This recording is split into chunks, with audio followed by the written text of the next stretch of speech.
Núcleo, Amor e Esperança, mensagens positivas. Olá, caros ouvintes. Hoje eu vou ler uma página para vocês do livro O Poder da Espiritualidade, do autor William Sanches. Aqui no livro ele vai contar o que aconteceu com ele. Era maio, véspera do Dia das Mães. Ao deitar, lembro que eu estava muito, mas muito cansado, com uma gripe absurda, muita dor no corpo e febre alta. Estava em meio a tantos trabalhos e compromissos que não me dei conta de que havia emagrecido quase 10 quilos.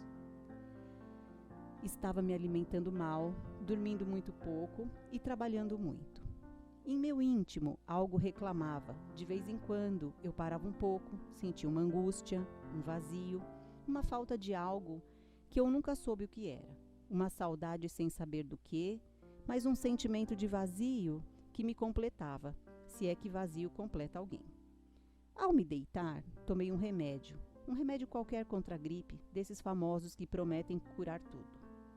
Não era só véspera do Dia das Mães. Deitei-me para uma das maiores mudanças da minha vida.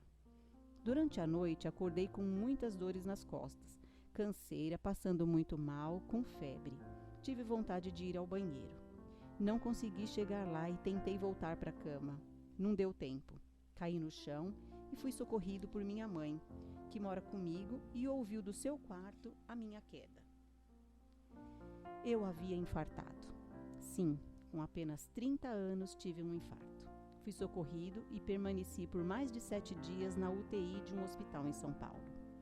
Ao longo da semana, os médicos identificaram que eu havia, na verdade, contraído uma gripe chamada H1N1 e que, associada ao meu cansaço, estresse, alimentação precária, sedentarismo e tantos outros abandonos ao meu corpo, o vírus conseguiu tomar conta, atacando todo o meu sistema muscular, inclusive artérias importantes do coração.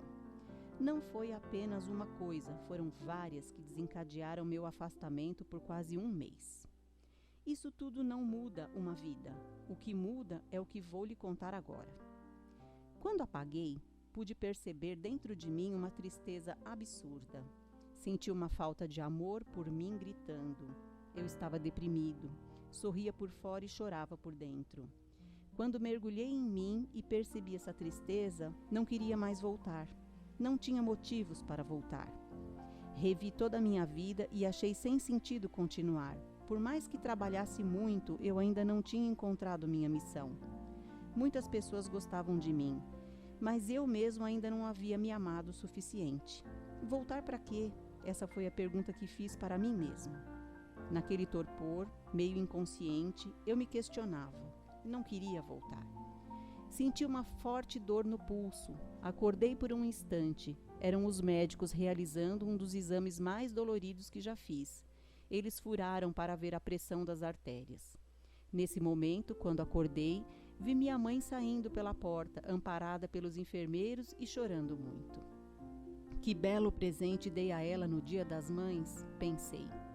Em silêncio e deitado, sem poder me mexer por causa dos aparelhos que me prendiam, pelos tubos respiratórios, naquela cama, percebi que eu tinha medo de morrer. Tudo se passa repentinamente diante dos olhos. A porta se fechou, fiquei sozinho no quarto. Os médicos trabalhavam, mas eu mal podia ouvi-los. Estava em um transe, não sei explicar. Era como se estivesse fora do corpo em espírito, olhando para mim mesmo e questionando tudo o que eu havia vivido até aquele momento. Vi o quanto somos sozinhos. Minha profissão me permitiu muitas experiências interessantes nessa vida. Primeiro como professor, palestrante, comunicador de rádio, apresentador de TV, escritor, etc. Foram tantos olhares, tantas pessoas que reencontrei, tantas tarefas especiais que desempenhei com gosto. Sempre estive cercado de muitas pessoas, em alguns momentos até de milhares delas. Já tive a oportunidade de proferir conferência para 7 ou 8 mil pessoas, de falar no rádio com os maiores índices de audiência, mas foi no silêncio de um quarto de UTI que senti a fragilidade da vida. Na cama, me calei. Senti o quanto tudo é superficial diante da possibilidade da morte do corpo. Sentimos-nos sempre fortes, todos nós achamos que vamos envelhecer, que temos toda a vida pela frente, mas não.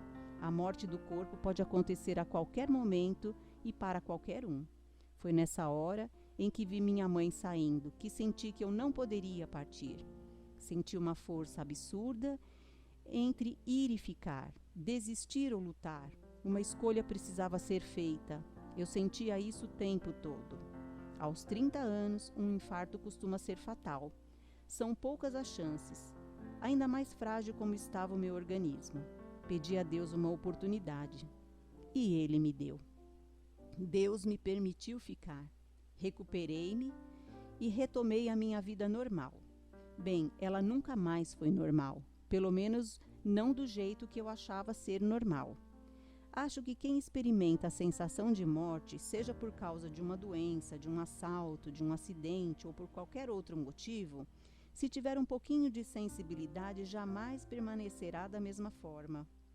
Nas semanas seguintes, quando eu já conseguia andar, fui até a janela do quarto. Fazia tempo que eu só via médicos e enfermeiros, e queria ver outras coisas que não fosse apenas os profissionais do hospital. Olhei pela janela e vi lá embaixo as pessoas caminhando na calçada, o trânsito, ônibus cheio, gente entrando e saindo do hospital. Silenciei a minha mente por alguns momentos e consegui ouvir o meu interior.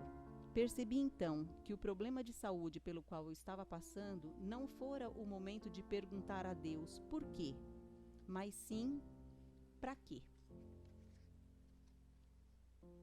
Quando saí do hospital, comecei a reescrever a minha vida. Descobri a oportunidade que Deus já me dava todos os dias e que eu não via. Muitos valores em mim foram trocados. Quantas coisas que eu dava valor e que, ao experimentar no momento de quase morte, perderam qualquer sentido. Mudei a minha vida, hoje faço o que amo de verdade, reencontrei o amor da minha vida e, mais que isso, me reencontrei. Queridos ouvintes, eu gostei muito dessa história que o William contou e realmente fica para nós uma lição, porque às vezes a gente fica tão envolvido no trabalho e se dedica tanto ao trabalho que esquece do mais importante, amar a nós mesmos. Nós precisamos nos amar, nós precisamos tomar conta de nós, cuidar da nossa saúde, do nosso lazer, do nosso descanso, do nosso sono e procurar fazer realmente o que se ama de verdade, né? Então eu achei muito bacana essa história do William, porque muita gente se afunda no trabalho, na conquista do dinheiro. Lógico, a gente precisa do dinheiro, sem dúvida, mas às vezes as questões materiais, elas são tão maiores que a própria vida. A pessoa trabalha tanto que ela não cuida do seu próprio corpo, da sua própria saúde, até chegar um momento do chacoalhão, né? Quando acontece um infarto, quando acontece um acidente, a pessoa para pensar o que eu estou fazendo da minha vida. Então eu achei bacana essa leitura e o que o William conta para nós, né?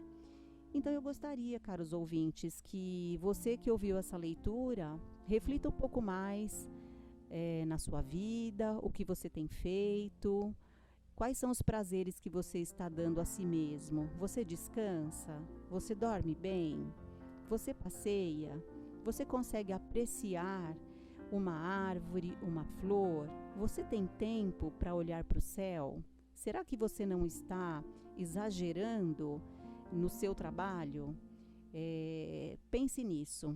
Cuide da sua saúde. Eu sei que o trabalho é importante, nós vivemos momentos difíceis, precisamos do material, do dinheiro, das coisas materiais, sim, mas sempre dá tempo de nos olhar no espelho e dizer a nós mesmos o quanto nós nos amamos e fazer algo por nós, cuidar da nossa saúde e cuidar do nosso coração, daquilo que faz sentido para a nossa vida e aquilo que nos traz alegria.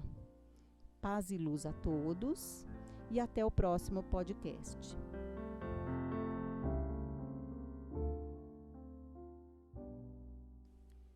Núcleo Amor e Esperança, Rua Canguaretama, 158, Vila Esperança, São Paulo, Brasil.